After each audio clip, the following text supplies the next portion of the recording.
Assalamualaikum warahmatullahi wabarakatuh. Untuk yang sastrip semoga hidupnya berkah, rezekinya melimpah, dan rumah tangganya dijauhkan dari fitnah dan iri dengki. Amin. Bayangkan kau hidup sederhana, hanya dengan satu anak, menanti suami yang merantau jauh demi sesuap nasi. Lalu tiba-tiba, namamu dijelekkan, kehormatanmu diinjak-injak. Dan yang paling menyakitkan, orang pertama yang mempercayai fitnah itu, justru suamimu sendiri. Itulah yang dirasakan Resta, seorang ibu muda yang tinggal di sebuah desa sunyi di lereng pegunungan Purbalingga, Jawa Tengah. Rumahnya sederhana, berdinding papan kayu, beratap seng yang berisik saat hujan turun. Resta hidup bersama putri kecilnya yang baru berusia 5 tahun, Aski. Suaminya, Yanto, bekerja sebagai buruh bangunan di Jakarta. Kiriman uangnya tak banyak, tapi cukup untuk makan dan kebutuhan sehari-hari. Resta bukan wanita yang suka keluar rumah. Ia sibuk mengurus Aski, menanam cabai dan singkong di pekarangan, dan sesekali membantu tetangga yang membutuhkan. Namun ketenangan itu tak disukai semua orang. Di seberang rumah Resta, tinggal seorang wanita bernama Bu Meri. Wajahnya selalu masam, lisannya tajam, dan pandangannya seringkali seperti menilai orang lain rendah. Ia janda 2 anak, dan sangat senang membicarakan urusan rumah tangga orang lain. Terlebih ketika ia merasa suaminya dulu kabur karena perempuan lain. Ia selalu curiga semua wanita itu buruk, termasuk Resta. Suatu sore, saat Resta sedang menjemur pakaian, seorang laki-laki muda datang ke rumahnya. Lelaki itu adalah Dedi, adik sepupunya dari desa tetangga, yang baru selesai mondok di pesantren. Dedi menitipkan beberapa buku dan meminta izin untuk istirahat sebentar, karena akan melanjutkan perjalanan. Namun dari balik tirai jendela rumah Bu Meri, pandangan sinis menyapu. Lalu, fitnah mulai tumbuh dari bibir yang tak pernah dijaga. Suaminya di Jakarta, tapi rumahnya kedatangan laki-laki. Gak sopan. Udah jelas, perempuan seperti itu pasti gak tahan ditinggal lama, gumam Bu Meri, lalu melirik ke arah ibu-ibu yang sedang menyapu halaman masjid. Hari itu, bibit fitnah ditanam. Dan di episode selanjutnya, bibit itu tumbuh menjadi badai yang siap merobohkan rumah tangga Resta pagi di desa Kalikenteng, Purbalingga, masih diselimuti kabut tipis. Burung-burung berkicau, embun menetes di daun singkong halaman Resta. Tapi ketenangan itu hanya di luar. Di dalam, badai mulai berhembus. Gunjingan bermula dari satu mulut, mulut Bu Meri. Ia menyebarkan cerita bahwa Resta menerima tamu pria malam hari. Katanya dari pesantren. Tapi kok datang malam-malam? Jangan dibodohi, Bu. Zaman sekarang itu banyak modus, ucap Bu Meri di depan warung bulik Narti. Ibu-ibu yang awalnya tidak peduli mulai membicarakan Resta. Bahkan, Bu Meri dengan santainya berkata, Yanto kasihan. Merantau jauh-jauh, tapi istrinya enak-enakan sama laki lain. Yang menyedihkan, gosip itu menjalar hingga ke grup WhatsApp RT. Sebuah foto diunggah diam-diam. Foto Dedi yang sedang duduk di teras rumah Resta, diambil dari sudut jendela. Hari demi hari, Resta merasakan perubahan. Anak-anak tetangga yang biasanya bermain dengan Aski mulai dijauhkan. Beberapa ibu pura-pura tak melihat saat berpapasan. Mbak Resta, enda usah ke pengajian dulu ya, takut salah paham, ucap salah satu pengurus majelis. Resta bingung. Hatinya mulai bertanya-tanya, apa yang salah darinya? Hingga satu malam, telepon dari suaminya berdering. Resta tercekat. Suara Yanto terdengar dingin. Ya Allah Yanto, dari mana kamu dapat kabar itu? Itu sepupuku, anak dari paklikku di desa Kemutuk. Dia baru pulang pondok dan cuma mampir nganter kitab. Tapi Yanto sudah kadung terbakar emosi. Foto-foto dan cerita yang dikirimkan Bu Meri ke ponselnya berhasil membuatnya berpikir bahwa rumah tangganya hancur. Mending kamu ngaku sekarang, daripada aku pulang dan lihat sendiri, Kalau bener kamu main belakang, kita cerai, Thea. Resta menangis terseduh. Tak menyangka suaminya yang selama ini ia doakan setiap malam dengan air mata, justru menjadi orang pertama yang mempercayai kabar buruk itu. Keesokan paginya, Resta mendatangi Ustadzah Hajah Marfuah, tokoh agama desa, dan bercerita tentang fitnah yang menyebar. Resta, kamu jangan takut. Fitnah itu lebih kejam dari pembunuhan. Tapi Allah tidak tidur. Siapapun yang memfitnah akan mendapat balasannya. Kamu hanya perlu sabar dan kuat, kata Ustadzah sambil menggenggam tangan Resta erat. Beberapa hari kemudian, Yanto tiba-tiba pulang ke desa, tanpa memberi kabar lebih dulu. Ia membawa wajah keras dan mata merah. Tanpa menyapa, ia langsung membuka pintu rumah dan berteriak. Mana laki-laki itu? Hah? Masih kamu sembunyikan? Jangan sok polos, Resta Aa. Aski yang sedang menggambar langsung menangis ketakutan. Resta berdiri, gemetar, tapi tegar. Yanto, demi Allah, tidak ada siapa-siapa di rumah ini kecuali anakmu. Dan jika kamu masih punya hati, tanyakan langsung pada Dedi. Atau pada Ustadz Marfuah. Jangan biarkan omongan tetangga menghancurkan kita. Yanto diam. Lalu pergi begitu saja, menuju rumah Pak RT. Di rumah Pak RT, digelar pertemuan kecil. Hadir Bu Meri, Ustadz Marfuah, dan beberapa saksi. Salah satu tetangga yang jujur, Pak Rudi, akhirnya bersuara. Bu Meri itu yang sering ngintip dari jendela. Bahkan dia motret diam-diam. Padahal laki-laki itu cuma duduk di teras, dan gak lebih dari setengah jam. Dan akhirnya, saat ditanya lebih jauh oleh Pak RT, Bu Meri tak bisa menjawab. Saya cuma khawatir aja, kan? Khawatir, atau iri? Potong Ustadz Marfuah tegas. Yanto menunduk. Ia mulai sadar bahwa keputusannya yang cepat percaya fitnah telah menyakiti istri yang selama ini setia menunggu dan mendoakannya. Di dalam rumah kecil berdinding papan, Resta menatap anaknya, Aski, yang tertidur di pangkuan. Wajah kecil itu damai, seolah tak tahu badai tengah merobek rumah tangga ibunya. Beberapa hari telah berlalu sejak pertemuan di rumah Pak RT, tapi luka di hati Resta belum sembuh. Yanto tak banyak bicara. Ia lebih sering termenung di depan rumah, merokok diam-diam, tatapannya kosong menembus kabut sore. Ia seperti orang kalah. Bukan karena musuh, tapi karena hatinya sendiri. Karena ia telah menyakiti wanita yang seharusnya ia lindungi. Resta hanya bisa pasrah. Tapi hatinya remuk. Setiap malam, ia sholat tahajud, menangis diam-diam. Ya Allah, kalau memang aku difitnah, tunjukkan kebenaran. Tapi kalau aku yang salah, hukum aku di dunia agar aku tak malu di akhirat nanti. Tangisnya menetes di sajadah yang sudah lusuh, tapi penuh saksi air mata. Sementara itu, kehidupan Bu Meri tak seindah yang tampak. Dari luar, ia masih berjalan angku di jalan desa, menyapa orang-orang seolah tak ada yang terjadi. Tapi di rumahnya sendiri, badai justru mulai bertiup. Anaknya yang sulung, Riko, baru saja dikeluarkan dari SMK karena tertangkap berduaan di kebun tembakau bersama pacarnya. Lebih parah lagi, pacarnya ternyata istri orang, yang kabur dari rumah karena bertengkar dengan suaminya. Berita itu menyebar lebih cepat daripada gosip yang pernah ia sebarkan. Bu Meri, anak panjenengan itu selingkuh sama istri orang, kata Bulik Narti dengan nada tinggi di warung. Dulu ribut soal Resta, sekarang malah anaknya sendiri yang... Astagfirullah. Bu Meri diam. Ia ingin menyangkal, tapi untuk pertama kalinya, tak ada kata yang keluar dari mulutnya. Karena kali ini, giliran dirinya yang menjadi sasaran omongan satu desa.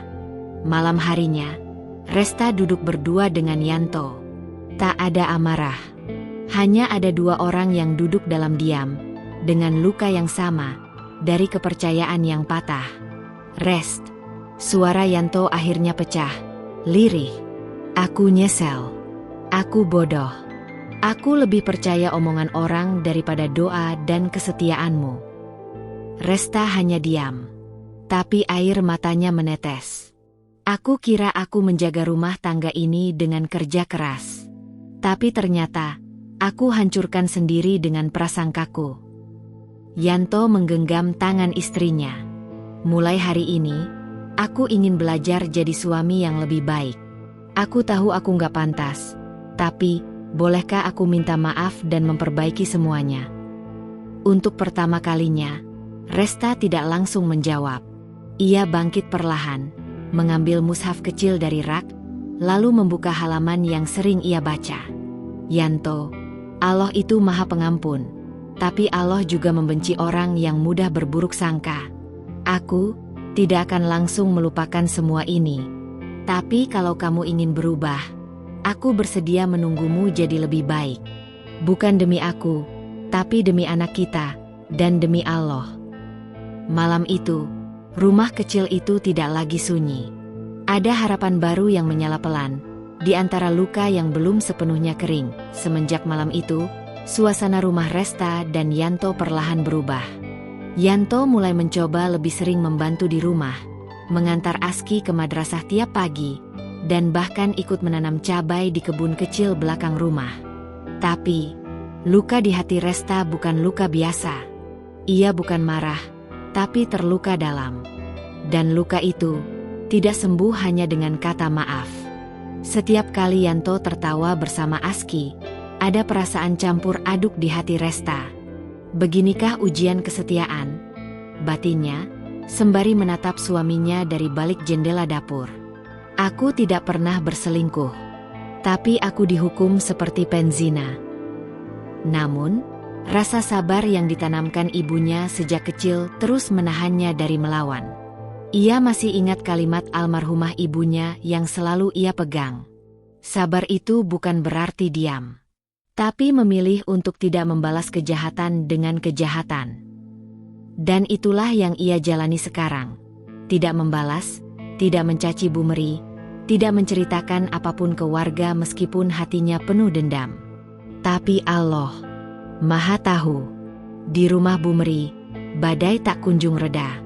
Anaknya, Riko, yang semula membanggakan karena pintar dan pendiam, kini pulang tengah malam, mabuk, dan sering membawa teman-temannya yang kasar. Rumah itu kini lebih sering terdengar suara teriakan dan piring pecah dibandingkan doa atau tawa. Para tetangga perlahan menjauh. Ibu-ibu warung mulai bergosip di belakang Bu Meri. Iki sing kemarin fitnah Resta itu to. Lah saiki, anake dhewe kang nyolong bojone wong. Allah bales, Bu. Bu Meri mendengar semuanya. Tapi ia tidak bisa membantah. Tidak bisa membela diri. Bahkan untuk menangis pun, air matanya seperti enggan keluar. Hatinya terlalu penuh dengan penyesalan. Suatu sore, ketika ia sedang duduk di tepi jalan, tiba-tiba langkah kaki kecil menghampirinya. Aski, putra Resta, membawa sepiring pisang goreng hangat. Di belakangnya, Resta berdiri, mengenakan mukena putih, senyum lembut menghiasi wajahnya. Ini titipan ibu buat Bu Meri, kata Aski polos. Bu Meri menatap terdiam. Tangannya gemetar saat menerima piring itu. Resta hanya menunduk sopan. Bu, kami tidak pernah menyimpan dendam. Kami hanya ingin hidup tenang, seperti dulu. Bu Meri akhirnya menangis. Tangisnya pecah. Sujud di tanah. Astagfirullah. Resta, aku yang fitnah kamu, aku yang bikin semua orang membencimu. Resta hanya menggeleng pelan, duduk di sampingnya. Bu, manusia bisa saja membenci, tapi Allah tidak pernah tidur. Apa yang ibu lakukan, sudah ibu terima balasannya. Saya tidak datang untuk membalas, tapi saya takut kalau Allah malah murka karena saya tidak bisa memaafkan. Tangis mereka menyatu dalam senja yang dingin. Dan di dalam hati Bu Meri, rasa hancur berubah menjadi doa, agar Allah mengampuni dirinya, juga membalas kebaikan Resta dengan keberkahan tak terhingga. Hari berganti. Bulan berlalu. Di pengajian ibu-ibu desa, Resta mulai diminta berceramah tentang sabar dan fitnah. Yanto pun menjadi lebih religius, mulai ikut sholat berjamaah, bahkan jadi imam di musola kampung. Bu Meri perlahan kembali menata hidup, meminta maaf satu persatu, dan mulai merawat cucunya, anak dari Riko dan perempuan yang dulu berselingkuh dengannya. Karma telah datang. Tapi yang lebih indah dari itu adalah pengampunan. Matahari mulai menyelinap turun di balik bukit desa Kalikenteng. Langit memerah jingga, seolah malu pada hari yang sebentar lagi berlalu. Tapi tidak bagi Resta. Hari itu, waktu terasa seperti berhenti. Di tangannya tergenggam sebuah surat berkop resmi dari Pengadilan Negeri Purbalingga. Ibu Resta binti Slamet, Anda diminta hadir dalam sidang mediasi perkara perdata tertanggal 23 Mei. Tangannya gemetar. Ia tidak pernah punya urusan dengan hukum. Yanto, yang baru pulang dari sawah, langsung panik melihat raut wajah istrinya. "Ada apa, Rest?" tanyanya sambil duduk di samping. Dengan suara bergetar, Resta menjawab, "Aku dipanggil pengadilan. Katanya ada gugatan perdata. Tapi, aku bahkan gak tahu siapa yang gugat." 3 hari kemudian, Resta dan Yanto mendatangi kantor pengadilan. Pakaian sederhana mereka tampak kontras dengan gedung tinggi dan bau kertas hukum yang menyengat. Di ruang mediasi, mereka duduk berseberangan dengan sosok pria tua kurus yang belum mereka kenali. Hakim mediasi membuka berkas dan menyebut nama pria itu, Pak Husni bin Karsiman. Menggugat atas dasar warisan tak tersampaikan. Yanto menoleh ke Resta. "Husni? Itu nama kakak almarhum ibumu, kan?" Resta terdiam. Matanya berkaca-kaca. Pak Husni menatapnya dalam-dalam. "Rest, aku ini saudara ibumu. Dulu waktu ibumu wafat, ada sebidang sawah yang seharusnya dibagi untukmu. Tapi aku simpan sendiri. Aku berdosa, dan aku nggak tenang sampai sekarang." Resta terperangah. Sawah? Warisan? Ia bahkan tidak pernah tahu ibunya punya tanah. Pak Husni menunduk. "Sekarang aku sakit. Gak lama lagi. Aku ingin semua kembali pada tempatnya. Tapi karena aku gak kuat menemuimu langsung, aku buat laporan ke pengadilan. Supaya hakmu dikembalikan secara sah. Karena aku tahu, kamu satu-satunya keluarga yang tak pernah menuntut." Air mata Resta jatuh. Yanto menggenggam tangannya erat. "Masya Allah, Rest, ini bukan gugatan, ini hadiah." Beberapa minggu kemudian, surat putusan keluar. Nama Resta resmi tercantum sebagai pemilik sebidang sawah peninggalan ibunya di desa sebelah. Berita itu cepat tersebar. Bu Meri, yang mendengar kabar itu, mendatangi rumah Resta sambil membawa bunga dan selembar sajadah baru. "Rest, Allah benar-benar adil ya. Dulu kamu difitnah, tapi sekarang kamu dapat balasan yang gak disangka-sangka." Resta hanya tersenyum. Tapi senyumnya berbeda. Ada kedewasaan. Ada ketenangan yang tidak dimiliki semua orang. "Bu, saya hanya percaya, kalau kita sabar, Allah nggak akan tinggal diam. Dia mungkin diam, tapi tidak buta." Hari itu, langit di Purbalingga cerah sekali. Resta, Yanto, dan Aski berdiri di pinggir sawah baru mereka. Angin semilir membelai rambut mereka. Di tangan Yanto, sebuah mushaf kecil. Di tangan Resta, sebatang bibit pohon mangga yang akan mereka tanam bersama. "Untuk ibu, untuk semua luka, dan untuk masa depan anak kita," bisik Yanto. Dan saat mereka menanam pohon itu, di langit terdengar suara adzan asyar berkumandang. Seolah menjadi saksi bahwa perjuangan mereka bukan sia-sia. Bahwa di balik fitnah, ada hikmah. Dan di balik luka, ada takdir yang menyembuhkan. Di musola kecil dekat pematang sawah, suara pengajian ibu-ibu terdengar merdu.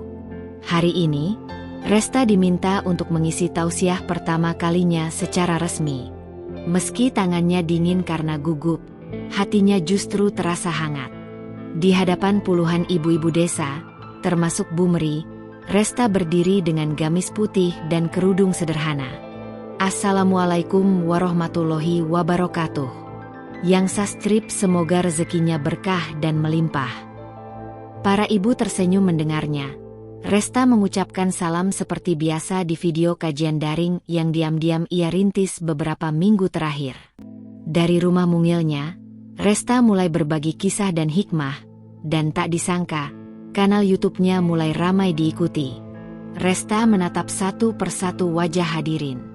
Lalu mulai berkata, "Dulu saya pernah mengalami hari-hari paling gelap. Fitnah datang, bukan dari orang jauh, tapi dari tetangga sendiri. Saya dimusuhi, ditinggalkan, bahkan hampir kehilangan keluarga. Tapi saya belajar bahwa terkadang Allah memberi kita luka bukan untuk menghukum, tapi untuk mendewasakan. Kalau kita sabar, Allah bukan hanya mengganti luka dengan hadiah, tapi menjadikan luka itu jalan pulang padanya."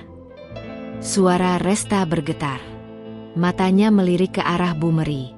Wanita tua itu tertunduk, menangis dalam diam. "Saya memaafkan mereka yang pernah menyakiti saya. Karena saya tahu, kalau saya tidak memaafkan, berarti saya menutup pintu maaf Allah untuk diri saya sendiri." Tepuk tangan kecil terdengar. Beberapa ibu-ibu mendekat dan memeluk Resta usai kajian. Mereka bangga, bukan karena Resta pintar berbicara, tapi karena ia telah melewati badai dan tetap berdiri tanpa membenci. Minggu berganti bulan. Sawah warisan dari almarhumah ibunya mulai ditanami. Riko, anak Bu Meri, yang dulu bermasalah, kini berubah setelah mendapat hidayah di pesantren yang disarankan oleh Yanto. Dan Bu Meri, setiap hari ia datang membantu Resta menyiangi kebun. Hubungan mereka, yang dulu dipisahkan oleh fitnah, kini disatukan oleh taubat dan doa. Di malam Jumat, saat gerimis turun pelan, Resta duduk di teras rumah. Di sampingnya, Yanto mengaji. Aski sudah tidur, memeluk Al-Quran kecil yang ia bawa setiap hari ke TPQ. Resta menatap langit. "Mas, aku bahagia. Bukan karena punya sawah, bukan karena dikenal orang, tapi karena Allah telah membersihkan hati kita dengan caranya." Yanto menutup mushaf, lalu menatap istrinya dengan lembut. "Dan kamu adalah ujian sekaligus pelajaran terbaik dalam hidupku. Maafkan aku yang dulu tak percaya." Resta tersenyum. "Sudah lama aku maafkan, Mas. Bahkan sebelum kamu minta maaf." Di antara derasnya hujan fitnah, Resta berdiri sebagai perempuan desa yang sederhana tapi kuat. Ia bukan tokoh terkenal, bukan ustadzah atau qoriah, tapi hidupnya adalah tafsir nyata dari sebuah ayat. Sesungguhnya bersama kesulitan ada kemudahan. Quran Surat Al-Insyirah 6. Dan begitulah kisahnya. Ketika luka menjadi kekuatan, ketika fitnah menjadi jalan pulang, ketika sabar menjadi pembuka rahmat.